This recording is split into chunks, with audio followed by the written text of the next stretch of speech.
नमस्कार, आप देख रहे हैं दिव्य हिमाचल टीवी। मैं हूं आपके साथ वंशिता शर्मा। दिन भर की सभी बड़ी खबरें आपको इस न्यूज बुलेटिन के माध्यम से बताएंगे।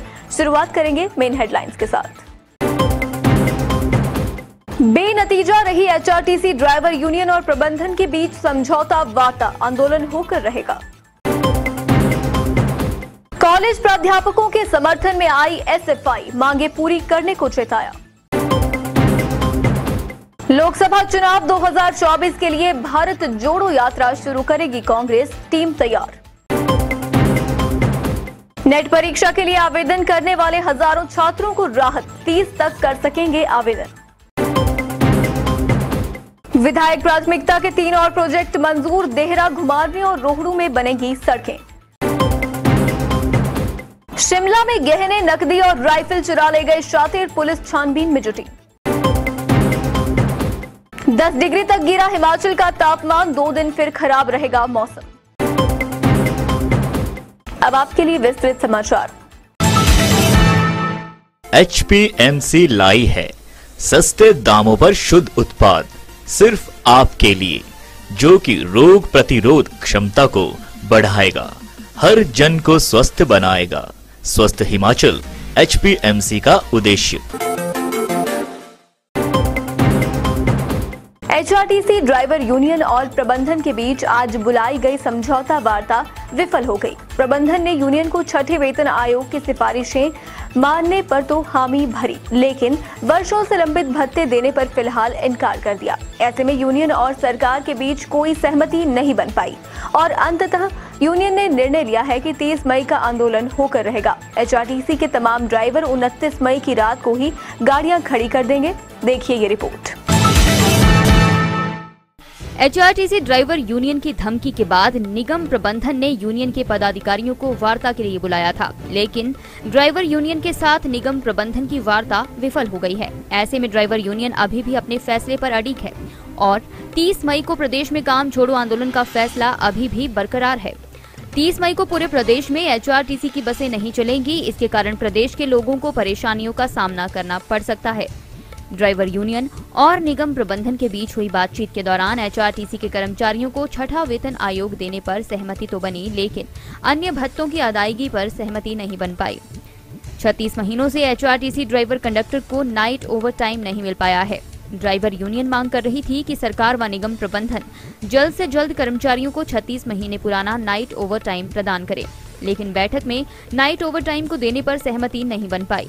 निगम प्रबंधन ने अपना पक्ष रखा कि पैसों की कमी के कारण एचआरटीसी अभी कर्मचारियों को 36 महीने पुराना नाइट ओवर टाइम देने में समर्थ नहीं है। वहीं 2006 से लंबित एरियर का भुगतान भी नहीं किया जा सकता है।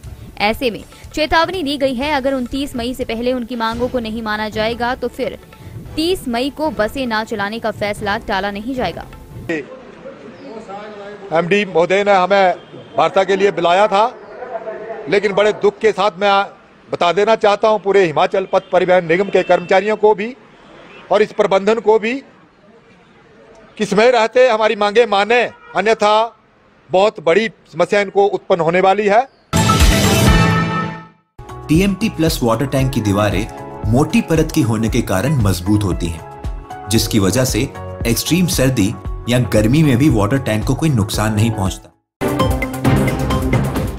एचपीयू की एसएफआई इकाई ने महाविद्यालय और विश्वविद्यालय में 7वें वेतन आयोग को लागू करने के लिए प्राध्यापकों द्वारा की जा रही हड़ताल का समर्थन किया है। 2014 से बने 7वें वेतन आयोग को अभी तक प्रदेश सरकार ने प्रदेश के सभी विभागों में लागू नहीं किया है। देखिए क्या है ताजा घटनाक्रम। एचपीयू की एसएफआई इकाई ने महाविद्यालय और विश्वविद्यालय में 7वें वेतन आयोग को लागू करने के लिए प्राध्यापकों द्वारा की जा रही हड़ताल का समर्थन किया। 2014 से बने 7वें वेतन आयोग को अभी तक प्रदेश सरकार ने प्रदेश के सभी विभागों में लागू नहीं किया है, जबकि आयोग के गठन की तिथि से 18 माह के भीतर सभी सरकारों को आयोग द्वारा निर्धारित सिफारिशों को लागू करना था। प्रदेश के महाविद्यालय व विश्वविद्यालय में कार्यरत कर्मचारियों व प्राध्यापकों को आज भी 7वें वेतन आयोग के तहत मिलने वाले वित्तीय लाभ से वंचित किया गया है। वहीं प्रदेश सरकार ने कुछ विभागों में 7वें वेतन आयोग की सिफारिशों को लागू किया है, जबकि अधिकतर कर्मचारी अभी भी आयोग के तहत मिलने वाले वित्तीय लाभों से महरूम हैं। एसएफआई सरकार की इस भेदभावपूर्ण नीति का विरोध करती है। साथ ही मांग की है कि 7वें वेतन आयोग की सिफारिशों को बिना किसी भेदभाव के सभी विभागों में लागू किया जाए। अगर सरकार कर्मचारियों की इन जायज मांगों को पूरा नहीं करती तो ये आंदोलन और आगे बढ़ता जाएगा और एसएफआई पूरी ताकत के साथ इस आंदोलन को कर्मचारियों के साथ कंधे से कंधा मिलाकर लड़ेगी। कांग्रेस ने वर्ष 2024 में होने वाले लोकसभा चुनाव की अभी से तैयारियां शुरू कर दी हैं। इसी के मद्देनजर कांग्रेस भारत जोड़ो यात्रा शुरू करने जा रही है। हिमाचल से पूर्व राज्यसभा सांसद आनंद शर्मा कांग्रेस की कोर टीम का हिस्सा बने रहेंगे। उन्हें कांग्रेस के भारत जोड़ो यात्रा में राजनीतिक मामलों के समूह में शामिल किया गया है। इस टीम में उनके साथ राहुल गांधी, मल्लिकार्जुन खड़गे, गुलाम नबी आजाद, अंबिका सोनी, दिग्विजय सिंह, केसी वेणुगोपाल और जितेंद्र सिंह शामिल हैं।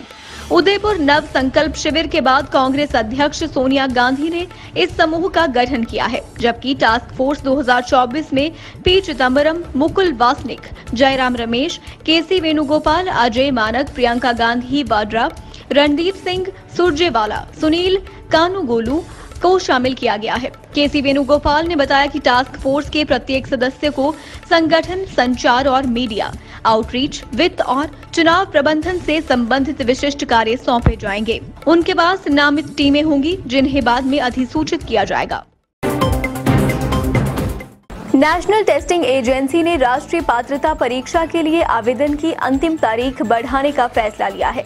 नेट का एग्जाम देने के लिए अब उम्मीदवार 30 मई तक ऑनलाइन आवेदन कर सकते हैं। देखें ये रिपोर्ट। नेशनल टेस्टिंग एजेंसी ने राष्ट्रीय पात्रता परीक्षा के लिए आवेदन की अंतिम तारीख बढ़ाने का फैसला लिया है। नेट का एग्जाम देने के लिए अब उम्मीदवार 30 मई तक ऑनलाइन आवेदन कर सकते हैं। यूजीसी की ओर से इसके बारे में ट्विटर के माध्यम से जानकारी दी गई है। इसमें प्रदेश के हजारों छात्रों को राहत मिलेगी जो अब तक इसके लिए अप्लाई नहीं कर पाए हैं। ऑफिशियल वेबसाइट पर जाकर एप्लीकेशन फॉर्म भर सकते हैं। इस परीक्षा का आयोजन नेशनल टेस्टिंग एजेंसी कर रही है। गौर रहे कि कोरोना महामारी की वजह से इस साल जून और दिसंबर की परीक्षा को संयुक्त रूप से आयोजित किया जा रहा है। ये परीक्षा जुलाई में आयोजित की जाएगी। एनटीए की कई परीक्षाएं भी जुलाई के लिए निर्धारित हैं। यूजीसी नेट 2022 परीक्षा जुलाई के अंत और अगस्त की शुरुआत में आयोजित की जा सकती है। आवेदन प्रक्रिया पूरी होने के बाद तारीख का ऐलान कर दिया जाएगा। हर साल इस परीक्षा में लाखों उम्मीदवार शामिल होकर अपनी किस्मत आजमाते हैं, लेकिन कोविड के चलते ये परीक्षा नहीं हो पाई है। विधायक प्राथमिकता में 3 और प्रोजेक्टों को हरी झंडी मिली है। प्रदेश सरकार ने बिलासपुर, कांगड़ा और शिमला जिला में मंजूरी दी है। इन तीनों प्रोजेक्ट पर करीब 8.25 करोड़ रुपए खर्च किए जाएंगे। विधायक प्राथमिकता में 3 और प्रोजेक्टों को हरी झंडी मिली है। प्रदेश सरकार ने बिलासपुर, कांगड़ा और शिमला जिला में मंजूरी दी है। इन तीनों प्रोजेक्ट पर करीब 8.25 करोड़ रुपए खर्च किए जाएंगे। अब तक मंजूर कुल 21 प्रोजेक्ट के निर्माण की आगामी प्रक्रिया शुरू कर दी गई है।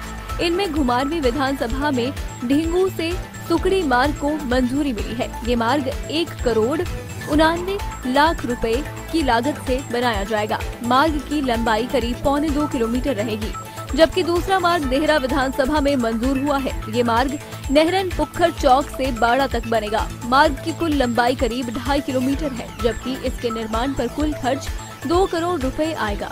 तीसरा मार्ग शिमला जिला के रोहड़ू में मंजूर हुआ है। डोगरा से चामधार तक बनने वाले इस मार्ग की लंबाई करीब 6 किलोमीटर होगी, जबकि इसके निर्माण का कुल खर्च 4 करोड़ 86 लाख रुपए आएगा। लोक निर्माण विभाग के मुख्य अभियंता अजय गुप्ता ने तीनों मार्गों को मंजूरी मिलने की पुष्टि की है। चोर का मकसद चोरी करना है, चाहे हाथ में राइफल ही लग जाए। देखिए चोरी की ये शातिराना मगर रोचक रिपोर्ट। रोहड़ू के शेखर के पास शातिर एक किराए के मकान से आभूषण, नकदी व 12 बोर की राइफल चोरी करके ले गए हैं।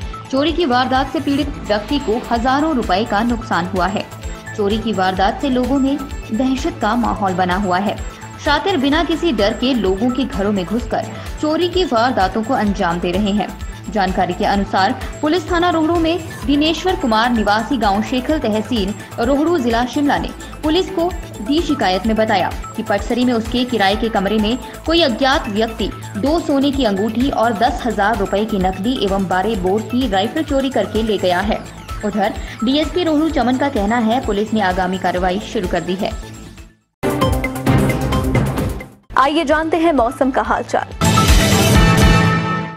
हिमाचल प्रदेश में मई महीने में दिसंबर के जैसा मौसम बन गया है। प्रदेश की ऊंची चोटियों में बर्फ की चादर बिछ गई है। राजधानी शिमला सहित प्रदेश के मैदानी क्षेत्रों में मंगलवार को दिन भर बारिश का दौर रहा। लाहौल स्पीति के बारालाचा, जिंगजिंग बार सहित काजा मार्ग में कुंजोम दर्रा और चंद्रा वैली में बर्फबारी जारी है। इसके साथ कुल्लू की पहाड़ियों पर भी हिमपात हुआ है, जबकि निचले क्षेत्रों में रात से बारिश का दौर जारी है। लाहौल स्पीति और कुल्लू को आपस में जोड़ने वाले रोहतांग दर्रा में भी बर्फबारी हुई है। दारचा, शिंकुला, कोकसर, लोसर, काजा पर आवाजाही रोक दी गई है। वहीं पांगी सड़क स्टेट हाईवे कल से ही भूस्खलन के कारण बंद है। तापमान में 8 से 10 डिग्री तक की गिरावट दर्ज की गई है, जिससे ठंड काफी बढ़ गई है।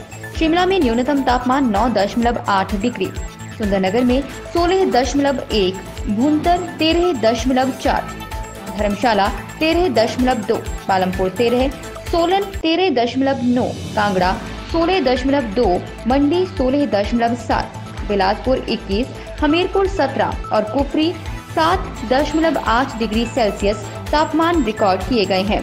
प्रदेश में आने वाले 2 दिनों में पश्चिमी विक्षोभ सक्रिय रहेगा, जिससे मौसम खराब रह सकता है। चलते चलते में नजर डालेंगे आज की कुछ और मुख्य घटनाओं पर।